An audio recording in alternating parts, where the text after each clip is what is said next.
c'est une randonnée dans le Haut Atlas marocain.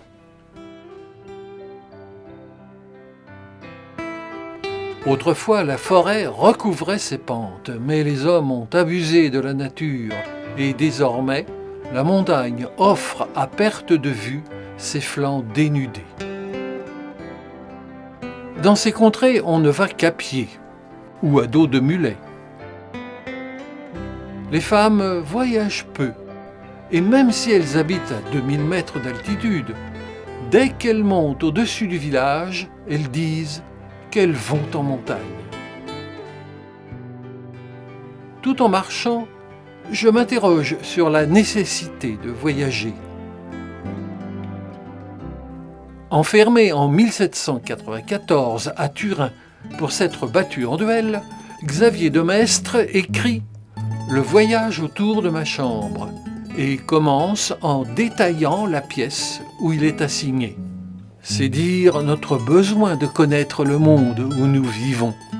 On peut donc voyager par légitime curiosité, mais on peut aussi voyager par devoir.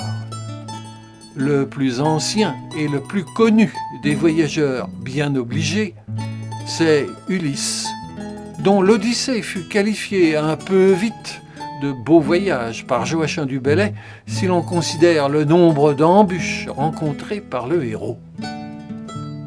Il est possible qu'Ulysse et Agamemnon se soient rejoints à Mycène avant leur départ pour Troie, entre ces murailles plus de 3 fois millénaires.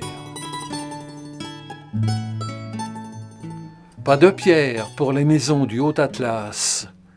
Elles sont faites de la terre trouvée sur place, et bien sûr elles en ont la couleur.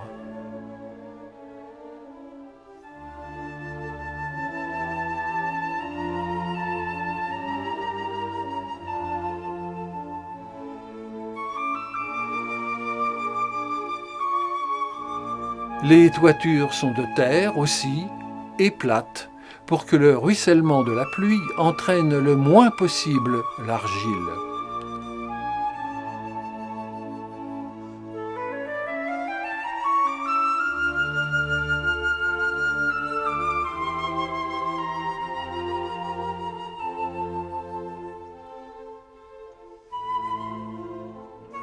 Parti en Orient lutter contre les Perses, Alexandre le Grand fut d'abord un guerrier. Pourtant, ayant atteint les Indes, il voulut aller voir où le monde finissait. Mais à cause de la fatigue de ses soldats, il s'arrêta sur les rives du Gange et dut rebrousser chemin.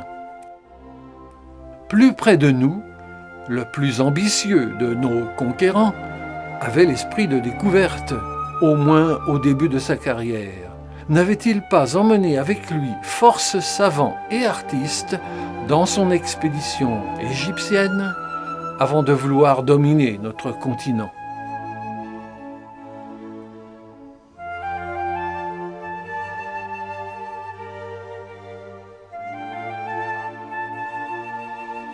Pas de rêve de grandeur dans le Haut Atlas marocain.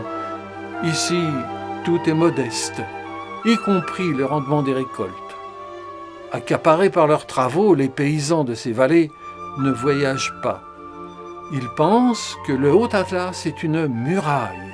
Et comme le dit Tahar Ben Jelloun, ils savent que le monde ne s'arrête pas à cette muraille. Mais ils préfèrent ne pas aller vérifier. Des gens curieux de passer les montagnes, l'histoire en compte à foison. Tout en marchant, quelques noms me reviennent. Marco Polo, bien sûr, qui fut ambassadeur de Venise auprès de Kubilai Khan à la fin du XIIIe siècle. Il visita la Chine reculée, passa par le Yunnan, où les Rani avaient déjà sculpté les montagnes. Plus près de nous, Matteo Ricci put s'installer à Pékin en 1601 et s'émerveiller de la cité interdite, bâtie 2 siècles plus tôt.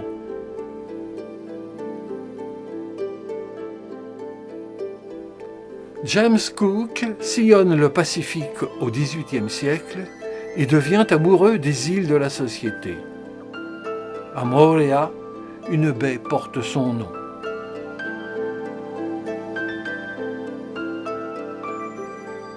Au milieu du XIXe siècle, Henri Mouhot redécouvre au cœur de la forêt cambodgienne Angkor et ses temples montagnes abandonnés depuis le XVIe siècle.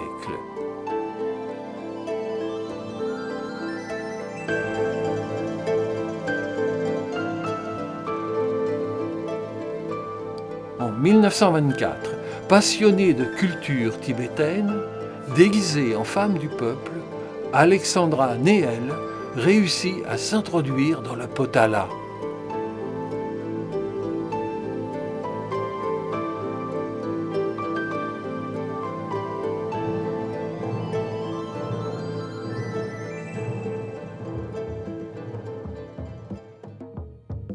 Entre 1930 et 1940, Marcel Griaule va 5 fois chez les Dogons de la falaise de Bandiagara, étudie leur cosmogonie et devient un frère à leurs yeux.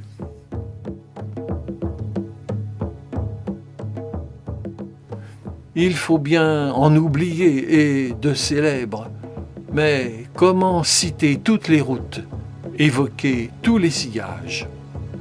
Notre randonnée s'achève. Dans le village qui en marque le terme, règne une certaine agitation. C'est que les villageois ont réuni mules et mulets pour une séance de dépiquage. Grands découvreurs ou voyageurs anonymes, chacun prend volontiers le chemin du retour.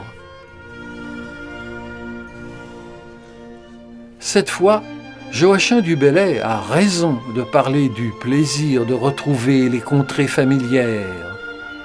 Pour lui, né au bord de la Loire, la douceur angevine. Pour moi, au bord de la Drôme, la couleur changeante des collines.